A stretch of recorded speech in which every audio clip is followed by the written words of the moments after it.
Now, you got to admit, that looks kind of epic. The pillager outpost overlooking the lake, the little encampments down below. Amplified's just so neat. Anyway, I'm Clue, and today we're going to be tackling giving equipment special abilities. To do this, we just need 3 command blocks, and we're going to be making use of the scoreboard system inbuilt into Minecraft. So we've got our 3 command blocks, and it's going to be nice and simple, just set up a basic form of a special effect.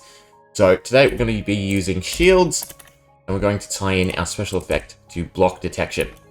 Now, I don't mean detecting a block, I mean detecting when the player blocks.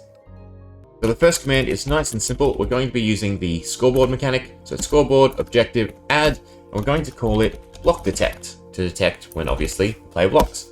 And for the actual mechanic or statistic that we're tracking, there's a lot of ones we could use. For instance, the dummy is the one you probably see most. This allows players to change a score with commands, but we're more interested in the inbuilt one. So if we type in Minecraft.custom, these are all the statistics that are tracked by Minecraft. So we can go ahead and scroll through, and we're looking for this one, damage blocked by shield. So this allows us to detect whenever the player blocks damage with a shield. Very, very useful for tying an effect to blocking. So that's our first command done. We can go ahead and switch that on. The next command is actually going to be the last command. So we now have a way to detect when the player blocks, but we need to continuously reset it so that it's an on and off system. So to do this, we're using scoreboard again. This time we're doing players, and we're going to reset any player who meets a certain criteria. So we're going to put in a selector. In this case, it's going to be scores equals curly brackets, and in here we can type in our block detect equal to 1 ... So anytime the player goes over 1 or blocks, their scoreboard is going to reset. This allows us to trigger an effect and then reset it so it can trigger again. So then all we have to do is type in block detect, since this is the scoreboard we're resetting, and we're all good to go. I'm not going to turn this command block on, and the reason for that is command blocks operate in the order they're set up. So for instance, we turn this command block on first, so if we were to turn on this command block next, it would run before our actual effect, and this creates an incorrect loop. So what's happening is the scoreboard is resetting and the effect can't run. What we need to do is we need to set up the scoreboard, then our effect, and then the reset mechanism. This will allow us to effectively trigger the effect and then reset the system. So any additions you're making to the system, you've got to make sure that they're in the correct order.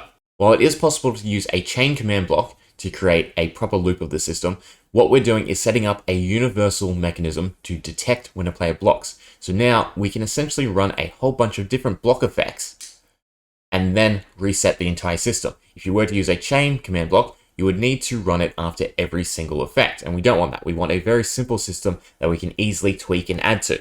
As for the actual effect, it's super simple. All we have to do is type in effect if we want to give, say, a potion effect, and there are some more complex things we can get to it, but that'll be in a different one. For now, we're just going to stick with effect. So effect, give, and again, we're going to search and target any player that meets our score requirement. So score equals, and then in here, block, detect, equal to 1 ...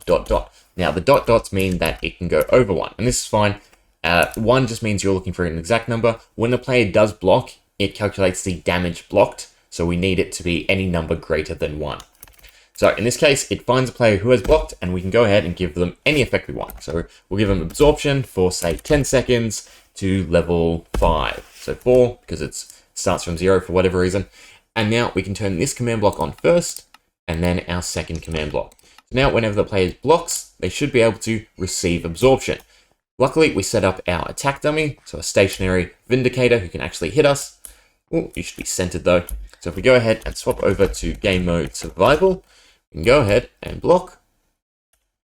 And you can see on our block, we now received absorption. Absorption 5 for 10 seconds. Then it'll disappear. And we can go ahead and block again. And we get our effect. So every time we block, so if the shield wasn't on cooldown, we would be able to trigger this effect. And obviously you can tweak it and you can change that middle command block to anything you want. We'll go ahead and we'll make the scoreboard visible just so we can see the technical aspect of what's happening. So block detect, so anytime I block, you can see on the right hand side there, block detect comes up. It did 75 because that's the amount of damage we blocked. And then it gets reset as we're given absorption. Now, of course, just to show it off, if you were to set them up in the incorrect order, so for instance, if I turn both of these off, and we start with this one on first, The scoreboard will still reset, but we won't actually get absorption. So no absorption. Go ahead and swap over to the game mode. You can block.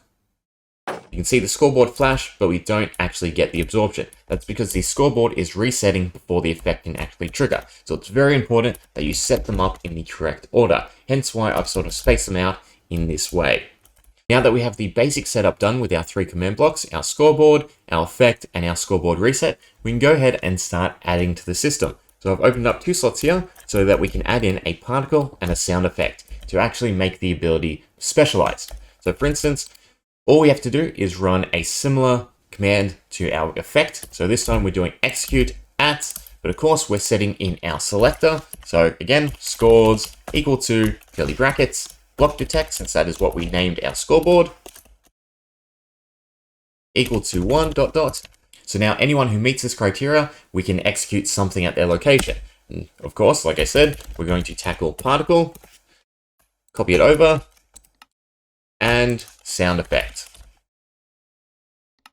Okay, so now this is where you have to be a bit creative. So for instance, I'm using the bubble pop particle, but you've got a whole selection to pick from. I'm executing it at our location, so tilde works. We've just moved it up 1Y because that's the middle of the player. Player is 2 blocks high, so 1 is their center. And then we're going out in a radius of 0.2 in every direction. I've set the speed to 0.1. I find this is the most applicable speed for the majority of animations, and then our actual particle count is 100. So this should look like a whole series of bubbles popping around us and giving us absorption. We can go ahead and turn it on since they're chained together. You can, again, use chain command blocks at this point. Just make sure that you're switching on your reset mechanism at the end of the chain.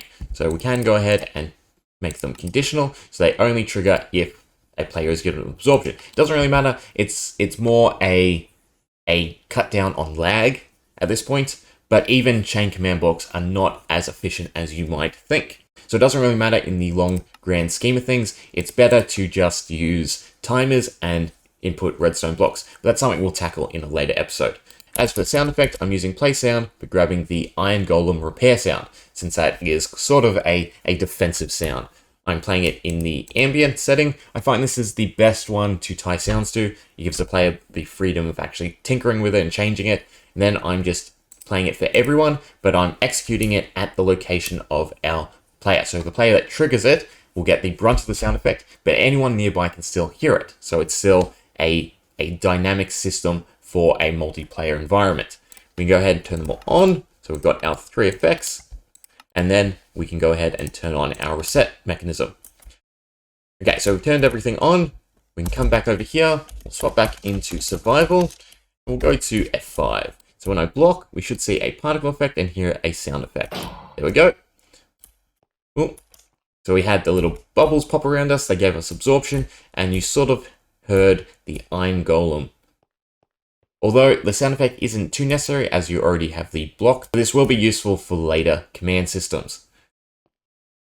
There we go. Bubble effect, absorption, and the iron golem repair. Pretty neat, right? Anyway, that's all for today. Hope you learned something.